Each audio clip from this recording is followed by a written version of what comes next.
let's jump right into it. As far as the investment, you're the Wall Street trapper. So obviously stock market is your game. Right. So anybody that's been investing, I feel like a lot of people came into stocks around this pandemic, and it's been a flush of new investors that started to come into the marketplace. And now they're actually being educated on stock market. They're watching Trapping Tuesdays. They're watching Market Mondays. Shout out to Ian. Shout out to Ian. So let me ask you this. Yeah. One of the things even I struggle with sometimes is like, how do you know when to sell a stock? Because a lot of people tell you like, this is a good time to buy the stock, right? Like obviously like if it's 20% off if it's high, then you can use that metrics. Or if it's, it's different strategies of how to know when to buy a stock. All right. But there's not really too many metrics or strategies that I've seen to know when to sell a stock. So what's your thoughts on that? So I have a few ways in which I deal with selling the stock, right? So one of the ways is I ask, before I even buy a stock, first I want, put a valuation on it, like what I think the company is worth. So before you get doing anything, you got to put a price tag on it. After you research the business, after you understand what it's worth, because if you don't know what it's worth, you don't know when to sell. You don't know when to buy. So you got to put that price tag on it. And that only comes from doing the fundamental research, right? Understanding the business. And so one of the things I like to tell myself is simple. Once it gets to 100% for me, now it's time for me to think about, do I have another business? Because I don't want to just sell. 100% profit? Yeah. I don't want to just sell and have the money sitting in my account. I think that's what most people do. Like, so you got to put a tag on it and then put a life expectancy on it. Like, what do I expect it to do in this time frame? And is it up a certain percentage in this time frame? So for me, the goal is already buy and hold 5 years, 10 years, 20 years. Like you have to have a life expectancy of it, how you want it to perform.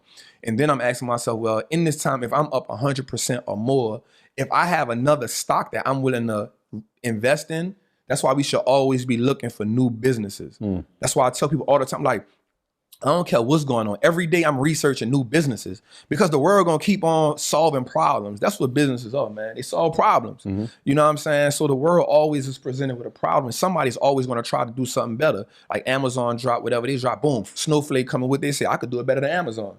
You feel what I'm saying? So now I'm saying, okay, let me find different businesses that are solving different problems or doing things better than other businesses. Even Jeff Bezos said that. He said there's going to be a time where some businesses are going to come and do better than what I'm doing at what I'm doing, which is why he keeps on spreading the business out. So what I like to do is, again, put the lifetime span on it, whether it's a 5 year, 3 year, 2 year, 1 year, whatever that case may be. If I'm up 100% or more and I found another business that I like, I can take those profits and then put it in another business. So when you get to 100%, right, are you saying, like, are you taking a portion of the shares or are you completely leaving the position? Nah, so I want to stay in a position.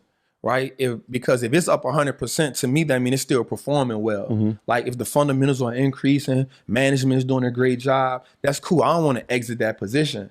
Right? So I can take some of those profits, which means selling some of those shares from people don't know, like, because I heard people ask me, they're like, if I take profit, does that mean I'm selling some of the shares? Of course you are. Right. You know what I'm saying? So you'll sell some of those shares and you'll put it in a new business. And now you can start another position with those profits, which is ideal. You know what I'm saying? Another way for me to sell is if the business is not performing well. You know what I'm saying? So if I did the research on it, if I've evaluated the business, and also in evaluating the business, when you put it life expectancy on it, time span that you want to do it, you being intentional, right? And so you asking yourself, what is the growth rate of this business? So how would you calculate? Because this is something that even today in Dykeman, somebody came up to me and he was like, I know I should invest in good companies, but how do I even find a good company? Like, do you have to like read newspapers? Like, how do you, like, what's your process to actually know, okay, like you said, you got to constantly find new businesses. Right. How do you constantly find new businesses? So an easy way for me, I still use the method like I did in prison, man. I just look at all them ticker symbols that's going down the bottom of CNBC. Like that's putting it on training wheels. That's without you having to even do anything. Like you get on CNBC, shout out to the trappers because I told them this and they do it now. Like you get on CNBC and there's a bunch of ticker symbols running across the bottom. Ones that you don't know about that, like, damn, what is that? Write it down. Like, don't be scared to do that. And another thing is also, I just look at what's going on. Everything I'm buying or everything, I'm looking at it saying, who made this? What this is? Who produced this? Who did that? You know, if I'm looking at tech, I want to see like what tech business. Like the other day, I found out that a business The ticker symbol was RBYL. I was like, oh, this the people who make Lysol. Like, I didn't know who made it, but as I'm reading the papers, I saw that Lysol sales had increased by 70%. The first thing I want to know is, who make that?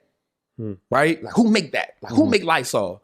Right? And I'm going to find out if it's public or it's private. Right? So I think that's the easy part in finding businesses. And then what happens is, when you're looking at one business, it's always going to shoot you to another business. It's always going to shoot you to its competitor. Like, so that's for me, I always do that. What this business is doing, I want to compare it to something. So now I'm going to look up such and such peers. So I know the competitor Lysol is Clorox. You know what I'm saying? So that's easy. That's like, it's not hard because 60% of the businesses in America are on the stock market. So now, and part of your fundamentals is that's the first step, right? Look at the peers. What else are we doing to make sure that this is a good company? Are we looking at, I know one of the things you love is no debt. But what are some other things that we're looking at when we're trying to figure out, yep, this is a good company? Moats. Ooh. Moats. Can I tell you when you said that last time? I always hear when you talk about moats. Well, I mean, we big Game of Thrones fans. So when we talk about moats, it makes me think of like when they was at Castle Black and it was like, yo, they can't get into the castle because the water's always around. Yeah. And so like, I'm like, oh, that's how I'm going to think about moats when you say it. That's exactly what it is. Can you talk about moats? So a moat is what protects a company from its competitors. Right. And so there's different kinds of moats. And that's another thing for me too. When I'm looking at a business, I actually told a guy that's at Dykeman today. He explained to me about a business he was looking at and he was like, they got a moat. And I was like, so what is the moat? And he was like, well, they're the only person doing this in their field. And I said, ask yourself this question.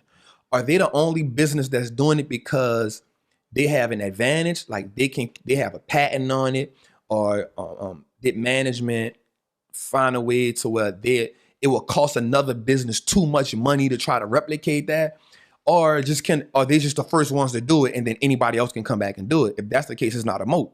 You know what I'm saying? If I can speed rap and then if Troy studied me for 3 weeks and then he learned how to speed rap, then he can challenge me now. You feel what I'm saying? But if I can speed rap in a way that he can't get it, I now have set myself apart. Right? So a moat, there's different moats that businesses can have. What is a moat? So a moat is what